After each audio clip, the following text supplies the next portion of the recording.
আপনাদের সবাইকে স্বাগত জানাচ্ছি আমি সাথীরা জাকির জেসি। মাছরাঙা টেলিভিশনের পর্দায় একসময় ক্রিকেটের বড় আসরের অনুষ্ঠানগুলো নিয়মিত উপস্থাপনা করেছেন সাথীরা জাকির জেসি। নিজে তখন ক্রিকেটার ছিলেন, তাই খেলাটি সম্পর্কে তার জ্ঞান নিয়ে প্রশ্ন নেই, আবার বলেনও ভালো। তাই জেসির উপস্থাপনা দ্রুতই জনপ্রিয়তা পায়। 2014 টি-20 বিশ্বকাপ, 2016 অনূর্ধ্ব-19 বিশ্বকাপ, 2017 সালের বিপিএল চলাকালে মাছরাঙা টেলিভিশনে প্রচারিত সরাসরি অনুষ্ঠান পাওয়ার প্লে মাতিয়েছেন জেসি।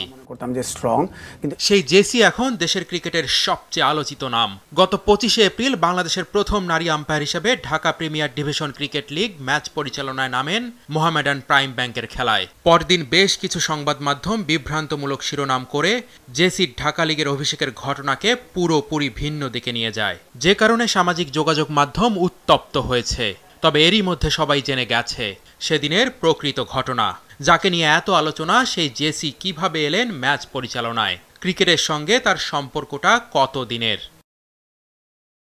ক্রিকেটার হওয়ার স্বপ্ন সেই কৈশোরেই দেখেছেন জেসি।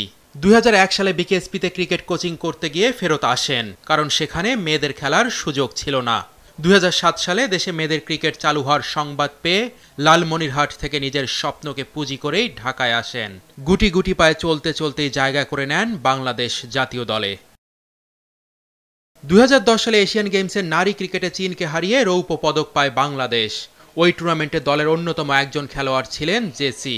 2011 সালে আয়ারল্যান্ডের বিপক্ষে ওয়ানডে আর 2013-তে দক্ষিণ আফ্রিকার বিপক্ষে টি-20-তে অভিষেক হয় তার। দেশের জার্সিতে 3 ম্যাচের বেশি 22 গজ মাতানো হয়নি জেসির। এখন আপনার কাছে জানতে চাচ্ছি, বাংলাদেশ ক্রিকেট খেলার পাশাপাশি জেসি শুরু করেন উপস্থাপনা ধারাভাষ্য। 2019 ক্রিকেট বিশ্বকাপে বাংলাদেশ ভারত ম্যাচে স্টার স্পোর্টসে বাংলা ধারাভাষ্য দেন জেসি। সেটা ছিল আন্তর্জাতিক আসরে বাংলাদেশি কোনো নারীর প্রথম ধারাভাষ্য। ক্রিকেট ছাড়লেও মাঠেই থাকতে চেয়েছিলেন জেসি। সেই ইচ্ছে থেকেই আম্পায়ারিংয়ে আসা। শুনলে হয়তো অনেকেই অবাক হবেন, জেসি আম্পায়ারিংয়ের ওপর প্রথম প্রশিক্ষণ কোর্স করেছিলেন সেই 2009 সালে। তাই ম্যাচ পরিচালনায় এসে সাফল্য পেতে সময় লাগেনি তার।